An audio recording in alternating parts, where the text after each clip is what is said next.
এই রইল 5 স্বামী স্ত্রী দ্রৌপদী।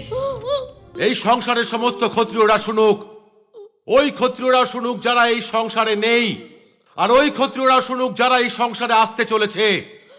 আমি যা বলতে যাচ্ছি, আমার পূর্বে এই কথা না কেউ বলেছে আর না কেউ এর পরে বলবে।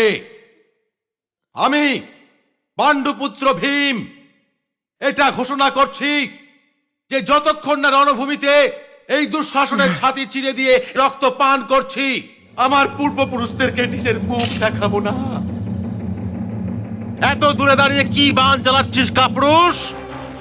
কাছে এসে লড়াই কর, যাতে তোর রক্ত ছিটকালে আমার কাছে আসে আর আমার রক্ত ছিটকালে তোর কাছে যায়।